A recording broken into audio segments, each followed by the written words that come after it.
নবীজি এসে বলতে আছে, ও বেলাল তোমাকে বিবাহ করতে হবে। বেলাল বলতে আছে, ও নবী গো আমি বিবাহ করতে পারবো না, আমি বিবাহ করব না। আমার নবীজি বলতে আছে, কেন বিবাহ করবে না? বেলাল বলতে আছে, নবী গো আমি দেখতে খারাপ, আমার ঠোঁট দুটো মোটা মোটা, আমি দেখতে কালো, আমাকে কেউ বিবাহ করবে না। আমার নবীজি বলতে আছে, ও বেলাল তোমার গুণ যেই মেয়ে বুঝবে সেই মেয়ে তোমাকে বিবাহ করবে।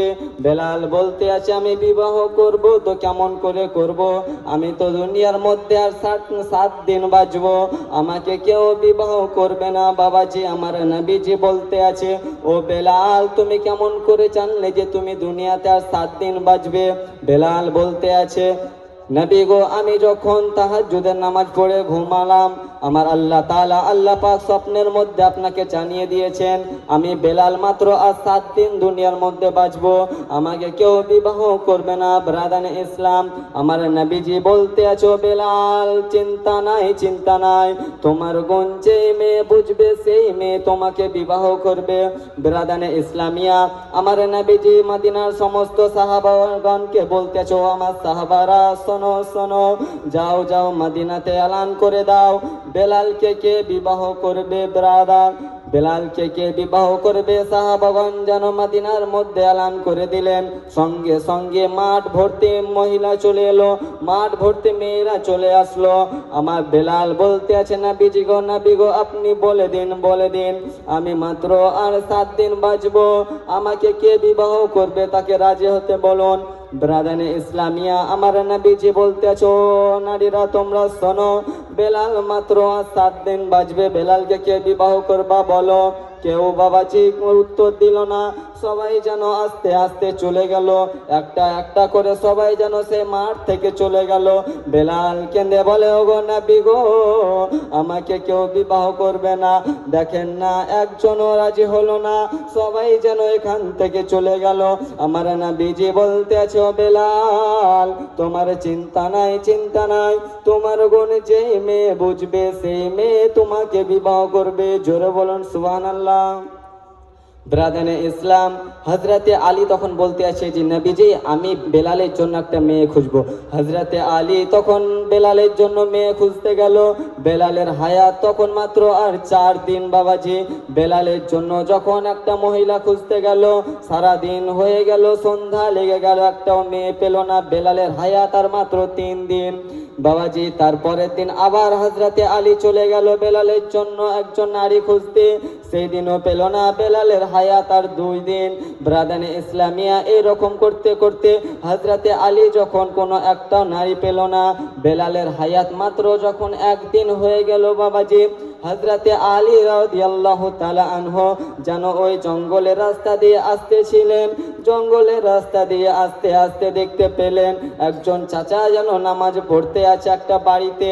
চাচার কাছে গিয়ে বলে, ওগো চাচা তোমার বাড়িতে একটা সুন্দরী মহিলা আছে, তোমার বাড়িতে একটি সুন্দরী নারী আছে, তোমার মেয়ের সঙ্গে কি হজরতে বেলালের বিবাহ দিবে?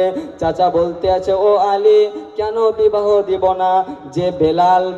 যে বেলালকে উমাইয়ারা এত অত্যাচার করেছিল, যে বেলালকে এত অত্যাচার করেছিল বাবাজি, যে বেলাল নবীর কলমা ছাড়েনি, তার সঙ্গে কেন বিবাহ দিব না? আলী বলতে আছে, গো চাচা শোনেন শোনেন, তবে মাত্র একটাই সমস্যা, যে বেলাল আজকে রাত 12টার সময় ইন্তেকাল করবে বাবাজি। তার চাচা বলতে আছে, তাহলে আর বিবাহ দেব না। হযরতে আলী ওখান থেকে চলে আসলো। চলে আসার পরে সেই বাড়ি সেই মহিলা এসে তাকে বলতে আছে, ওগো আব্বাজান আমার বাড়ি থেকে এসেছিল বলো, আমার বাড়ি থেকে এসেছিল বলো। তার আব্বাজান বলতে আছে, আমাদের বাড়িতে হযরত তোমার বিবাহের জন্য প্রস্তাব এনেছিল, হযরতে আলী এসে তোমার বিবাহের জন্য প্রস্তাব দিল বাবাজি। আপনি কি বললেন? হযরত বেলালের জন্য যখন বিবাহের প্রস্তাব আসলো, তখন ওই চাচা জান বলতে আছে, আমি বললাম বেলাল মাত্র আর 1 দিন বাঁচবে, রাত 12টার সময় ইন্তেকাল করবে, তোর সঙ্গে তোমার বিবাহ দিব না বাবাজি। ওই নারী বলতে আছে, আমি ওই বেলালকে বিবাহ করব। বেলালের সঙ্গে বিবাহ হয়ে গেল বাবাজি। বেলাল দেয়ালের ধারে বসে বসে কান্না করতে আছে। সেই মহিলার নাম ছিল হযরতে রুকাইয়া। রুকাইয়া যেন বেলালের পায়ের মাথা দিয়ে কান্না করতে আছে। বাবাজি দুজনেই কান্না করতে আছে। বেলাল বলতে আছে আমি মাত্র আর 12টার সময় ইন্তেকাল করব, আমি আর বেশিক্ষণ বাঁচবো না। হযরতে রুকাইয়াও কান্না করতে আছে যে আমার প্রাণের স্বামী মাত্র আজ রাত 12টার সময় ইন্তেকাল করবে। বাবাজি হযরতে রুকাইয়া যখন দুজন মিলে কান্না করতে আছে, তখন বেলাল বলতে আছে ও আমার প্রাণের স্ত্রী, তুমি কি আমার জন্য কিছু রান্না করে খাওয়াবে? আমার তোমার হাতে রান্না করাও খাওয়ার অনেক শখ, তুমি আমাকে কিছু রান্না করে খাও। হযরতে রুকাইয়া কান্না করছে আর বলতে আছে ওগো আমার স্বামী, আমার বাড়িতে তো কিছু নাই, আমি কি রান্না করে খাওয়াবো? আমার কাছে না কোনো রুটি আছে না কোনো আটা আছে। বাবাজি বেলাল বলতে আছে ও আমার স্ত্রী, শোনো শোনো, তুমি আমার জন্য মাত্র কয়টা রুটি আর তরকারি তৈরি করো। বাড়ির মধ্যে কোনো কিছু পেল না। রুকাইয়া যেন আলীর কাছে চলে গেল। আলীকে বলতে আছে ওগো আলী, আপনার কাছে কি কিছু হবে? আপনার কাছে কোনো ময়দা হবে? বেলাল বলতে আছে রুটি খাবে, সে আজকে রাত্রে 12টার সময় ইন্তেকাল করবে।